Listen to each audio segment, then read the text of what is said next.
you doing? This is Jeremy Beheler. You may recognize the name. He's the son of the famous doctor. Your mother's a doctor now, Dr. Ann Beheler. Does she make you call her doctor? Not always. Not yet. Only occasionally. Mainly when she was graduating, we all had to call her doctor. She made that a necessary action for the evening. Okay, now we can get serious. Now, where do you work? Crossroads Systems Incorporated. Crossroads Systems, and what kind of work do you do? Software engineer. And is there a particular language that you're working with? Well, we're a Rails shop, but we have a lot of Python and a lot of C coding. We basically build Linux appliances for back-end systems for data security and integrity. Uh-huh. Now, how did you prepare? How did you prepare for this for your career? For this job. I went to school at UT as an undergrad and did computer science there. Mm-hmm. And what kind of thing? What did you study for languages in school? The languages that we went over, it was mostly a lot of Java. There were some C, C++, and then there's a few courses where you can branch out into Python and Ruby and Scheme and various languages like that. So you did actually take Ruby and Python in college. You did do a little bit? I actually didn't take any Python. That was new on the job. Ruby on Rails, I did go take a Ruby class. Ruby on Rails is kind of an offshoot. It's built on Ruby, but it's not all. Right, yeah, I'm somewhat. I'm not a programmer, but somewhat familiar with Ruby on Rails. Uh-huh. So, and you graduated from a community college. Yes, I did. Yeah, you did. And what did you study at the community college? That was a networking certificate. I did my MCSE and my CNE, and I also did CCNA and a handful of other certifications while I was attending there, but I think the only official ones that I have is the MCSE and the CNE. That's interesting. And then you went on to computer science, where you studied programming after your first 2 years, which was networking focused at the community college. Yeah, I actually wanted to expand on my networking abilities and be more independent and aim for more of a consulting job than being tied to a 9-to-5 all the time. And that's pretty much where I ended up. Yeah. Now that's very interesting. How did that networking background prepare you for those, for programming classes? It wasn't really a huge help with programming classes. It was a huge help.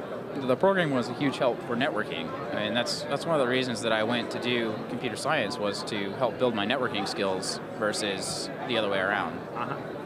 That's pretty interesting. So, what is a typical, day of work for you? What do you typically do in? Basically just wake up whenever I get up. It depends on how late I've been working the night before. Go into work and socialize for a little while, do a little work, go to lunch, socialize again with my team, and we basically talk about work all day long.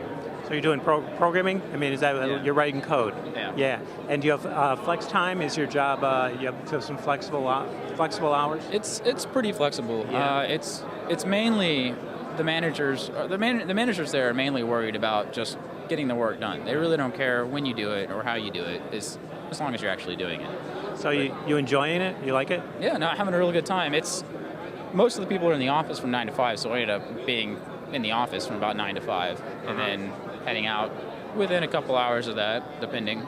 So that's good. So you think you made a good career choice, and would you recommend it for? No, I'm having a good time. I definitely recommend getting into software for anybody that's interested in writing or game development or anything else. I mean, a lot of companies are very similar to Crossroads, so it's not just Crossroads. And what does Crossroads specialize? I mean, what is the market? Is there a particular market you guys? Say one. Could you tell us a little bit about what Crossroads done? Is there a particular sort of niche or market that the company focuses on? Well, Crossroads, it's a pretty small company. We specialize in data backup and security. So we have a product called Tape Sentry, which will provide an encryption setup for physical tapes so that when you store them off-site, other people have a more difficult time if they were to obtain these tapes. We have ShareLoader, which is a way of advertising for 32 clients, advertising a virtual tape library and a virtual drive so that they can make backups as though they were backing up to a physical tape library and drive. And then you can export those for offsite recovery, for disaster recovery scenarios, and data redundancy here and there. Now, when you say a virtual drive, what does that mean? Is it a 32? Are these 32 physical drives someplace that you're accessing remotely? How does that? Well, they're not physical. It's whenever the client connects to ShareLoader, what they see over iSCSI, they can log into a library and they can log into a drive. So they have access to backup data and move tapes around. So through ShareLoader, you can actually add a new tape just by clicking a few buttons. And then you've got a new tape available for that client to back up to. You can also export those virtual tapes to physical tapes and then store those off-site. As a backup. Okay, I understand now. Okay. So it's a way of consolidating. Various companies will have different kind of setups that they've either grandfathered in or from acquiring other companies. They have 5 different ways of backup data.